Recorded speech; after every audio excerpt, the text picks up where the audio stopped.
Aubrey, how much do you love linking phrases? Linking phrases are a necessary evil, you guys. They are necessary for your IELTS score, but I don't think anyone's going to be like, I love linking phrases. I kind of love linking Do phrases. you? Um, Weirdo.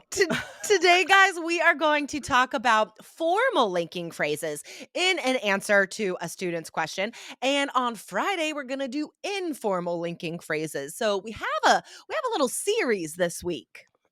Nice. And this is so vital. This is one of the biggest mistakes I see students making, especially on speaking. They don't realize the Yeah, examiner's listening for these linking phrases. You have to link your ideas, for but sure. also on writing. This is vital all over your IELTS exam. 100%, 100%.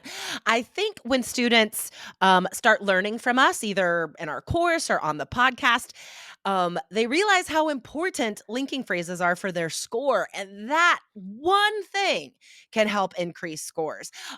Speaking of scores, huge shout out to Bettina, 3 Keys student, increased her writing score from 6.5 to 7, increased her speaking score from 6.5 to 7.5.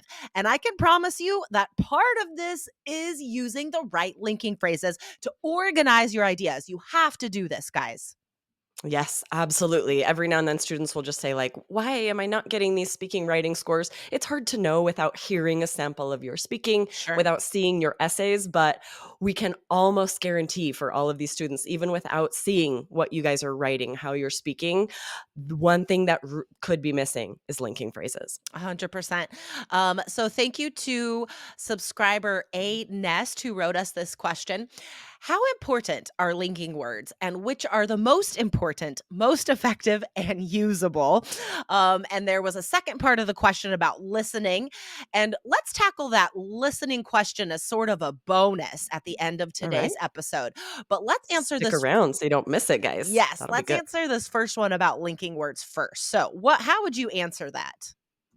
Yeah. So you need a variety of linking phrases. That's why we're doing a series here. The ones we're teaching today are quite formal, perfect for speaking part 3, academic task 1, every writing task 2, Mhm. but there are a lot more informal linking phrases that you need on speaking part 1 and 2. So, first of all, you need a wide variety Yep. and each one means something. You have to use them in the correct context.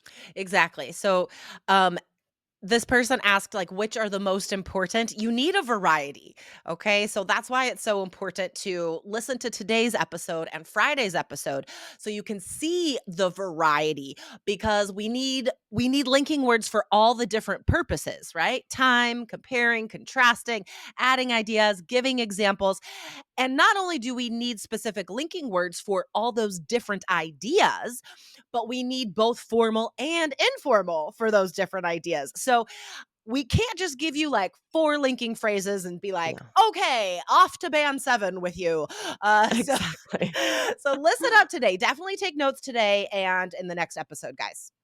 Yes, and you need to recognize that these will affect both your fluency and coherence scores and your vocabulary scores. Because if you're using very common linking words like then, next, that's all you're using, you're still not going to get a band 7 for vocabulary. And it's still not, you can impress the examiner with linking phrases. And they're easier because you know you will need them. So you know it's not wasted time when you learn these in advance. For sure. Um, Scroll up to an episode we did not that long ago, 1282.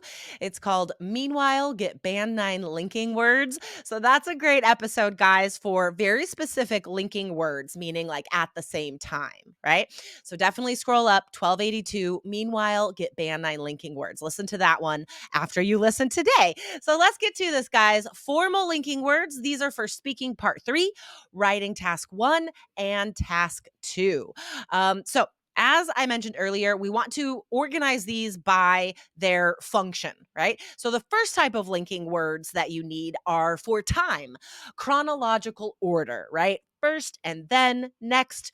So, what are some cool linking words for that category? Yeah, so initially, this is a band 9 word. I hardly ever see a student say initially to share like this is the beginning of maybe a process in a task 1 essay Mhm. or a part 2 story and definitely part 3 if you're sharing what a government could do to fix a problem. Initially, meaning the first step. Yep. And then instead of saying next, because everyone says next, right? We can say subsequently. I love this linking word. It's one of my favorites. It's just a fancy word for next, right? Yes, exactly, and practice spelling it because it is kind of strange to spell. You've got the QU there, right? But yes, band 9, use it instead of then or next. And And Mhm. at long last is great instead of finally or in summary. This is a great, less common way to summarize Yeah, or not for summarizing or all just the to share the time, last step just to give rather, the right? last step. Yeah, totally. Exactly. That's what Um, I meant. if we're gonna summarize, right, paraphrase or summarize at the end of a long answer or writing, you can use in sum. I really like that one. In Yes, sum instead of to conclude or in conclusion, because I feel like that's kind of boring. Instead, say in sum.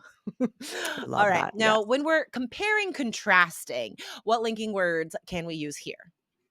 I really like on the other hand. So you've shared one side of something, and then when you go to introduce the contrasting side, the other side of an issue, to start it with on the other hand. Mhm. Yeah, totally. And then nevertheless and nonetheless. So do pay attention to the grammar for some of these because sometimes they can only be following a period or semicolon, right? Like these ones cannot follow a comma, right? We can't have comma nevertheless. We have to have semicolon nevertheless or period nevertheless, right? So you Yes, we have really to, yeah. dove into the grammar on a recent episode called Don't Abhor Therefore. We were talking about therefore and we dove into the punctuation. So go to our blog and look that one up for more details about that. The grammar and the punctuation, like Jessica said, is different for some of these. Perfect, perfect. Now we have two more functions, and then we're going to do a couple speaking part 3 model answers, you guys. So, next, if you want to move on to a new idea, add another reason, add another main idea, we can say furthermore, additionally, or what is more. I love what is more, and students are always doubtful about this one for some reason. But it is very formal and it's not super common. So, therefore, great for IELTS. What is more? I can see why you're thinking, oh, maybe it's lower level because they're three simple words. But Yeah. when you put them together in a linking phrase, they're more impressive, more formal. It sounds more academic. What Mhm, is more? And then share a new idea. mhm. All right. Before we get to those model answers, Aubrey, how can we introduce in a formal way examples? I love as a shining example, right? So, of course, you can say, for instance, for example, but Mhm. especially if you've already used one of those, you Yeah. need something more, something different. Never repeat these, right? So, you can say, as a shining example, comma, and then share about someone you know or something that has happened to you or something you've read in the news. Totally. And similarly, we can say, as a case in point, comma, and then give the specific information about that case or that example. All right. Now we're going to challenge ourselves here to use as many of these linking words as we can in a spontaneous speaking part 3 answer. Aubrey, are you ready? I am ready. All right. I'm going to ask you first. Okay. Okay. In a typical family, who plays the leading role? Ooh, goodness. This is an interesting question because it has changed a lot recently. Typically, in an American family, just a couple of decades ago, the male would be the patriarch, would have the leading role. But lately, this has been flipped on its head a bit. So, initially, decade. This is funny. You can tell why this has to be practiced. I'm like, okay, how can I throw one of these in? That's funny. All right, but Initially. let's stop there because there's already some awesome vocabulary, right? Nice. So let's talk about this I probably first. should have just stopped there instead, but I'm looking at the list like, "What can I throw in here?" All right, so you said typically instead of Mm, normally, right? So typically is a better transition phrase there. And then some vocab phrases patriarchal, right? Is the adverb, patriarch is the noun, meaning like the men have the control and the power. Patriarch is like the man as the head of the family, right? And then flipped on its head, it means it was turned around 180 degrees. It's the opposite case now, but flipped on its head is a great idiom. Nice. All right. I'm glad I was able to share some good vocab, but I'm also glad that you were able to see that even for native speakers with a degree in English, it's Mhm. not that easy to throw formal linking phrases into your speech. If I were writing, this would be a little easier, would feel a little more natural, For sure. but in our speech, we don't use that many linking phrases in day-to-day conversation. For sure. So if you don't practice this, like I clearly haven't practiced this recently, it will be difficult. So recognize Totally. you can't just hear this episode, rock up to the test, and be ready to use these on your speaking part 3 answers. You have to practice.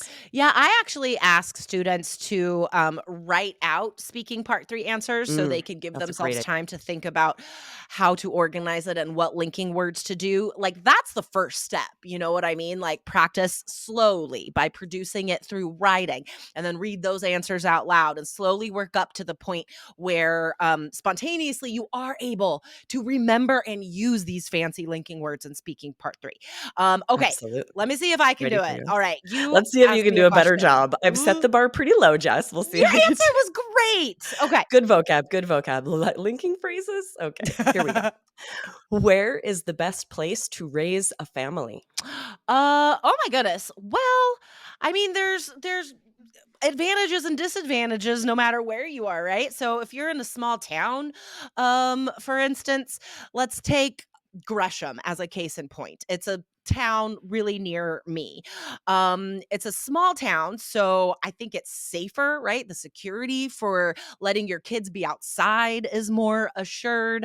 However, even though it's more dangerous to be outside in a city, I think that there's a lot more opportunities for education in a city.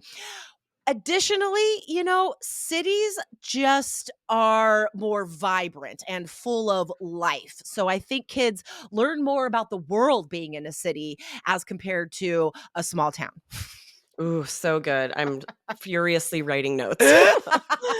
So let me share, rewind if you didn't catch all of this. But first of all, such a great filler phrase to start and say, there are advantages and disadvantages to every city. That gives you some time to think, how do I actually want to answer this question I haven't thought about before? Mhm, And then linking phrases, for instance, and as a case in point to share about Gresham, was it? Great mhm, mhm. example.